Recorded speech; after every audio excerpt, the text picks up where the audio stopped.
It's officially February, and that means it's time to pay close attention to your ticker, especially for you ladies. That's right. It's Go Red for Women Month, a campaign urging us to keep our heart health in check. Heart disease is our #1 killer, but it's especially prevalent in one group of females. Kristen Aguirre introduces you to one of those women trying to get her health back on track. It's a scary scenario thousands of women will find themselves in this year. It was a very scary situation, place to be in. And 1 in 3 women will die from it. We're talking about a heart attack. And 2 years ago, on her way back from a family vacation, Dominga Flanagin showed symptoms she might be having one. I got a really bad pain in my throat right here, and it went down my arm. But she ignored her symptoms until hours later. The pain woke her up. And I came out to my living room, and I sat on the couch trying to make that pain go away, and I Googled women's heart attacks. Dominga's sister later picked her up and took her to the hospital. Lucky for her, she wasn't having a heart attack, but she did have a major problem, a nearly 95% blockage in part of her heart, and had to have a stent put in.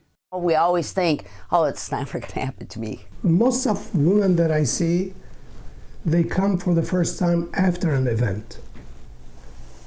I have not seen someone who comes and say, I really like to be screened to see if I have coronary artery disease. Dr. Ahmad Asawi is Dominga's cardiologist and says she had some major heart disease risk factors like family history of heart attacks, high blood pressure, and she smokes.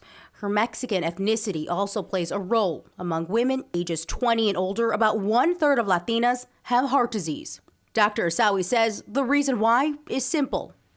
Dietary issues and, poor habits. The American Heart Association says 76% of Mexican American women aged 20 and older are overweight or obese.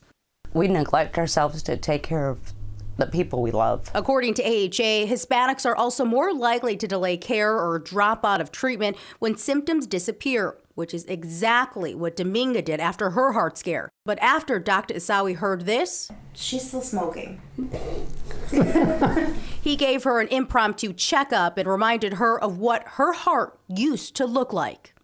It's really scarier now than what it was afterwards to see that it was blocked that bad. Now, we know we're throwing a lot of information at you, but Dr. Asawi says there are things you can do right now to prevent you from being a patient in his waiting room. Here's what Dr. Asawi says you should do. Eat right, exercise, check your blood pressure and cholesterol, and don't smoke, a habit Dominga has vowed to break. I know I can do this. I know I will do this because those pictures over there were just so real. To know that that's what's happening inside of me. A situation Dominga and her doctor don't want to find her in again. I really urge them to realize that they are at risk, very much like men, even if they have no symptoms. So we do have to come first, and we do have to take care of ourselves in order to be here for the ones that we love and care for. Kristen Aguirre, NBC 25 News. If you want to learn how you can prevent heart disease, head over to the Go Red for Women luncheon happening tomorrow at Horizons Conference Center in Saginaw. Our Kristen Aguirre will be hosting the event and will be live there tomorrow morning on NBC 25 Today. You can find more information on our website at NBC25news.com.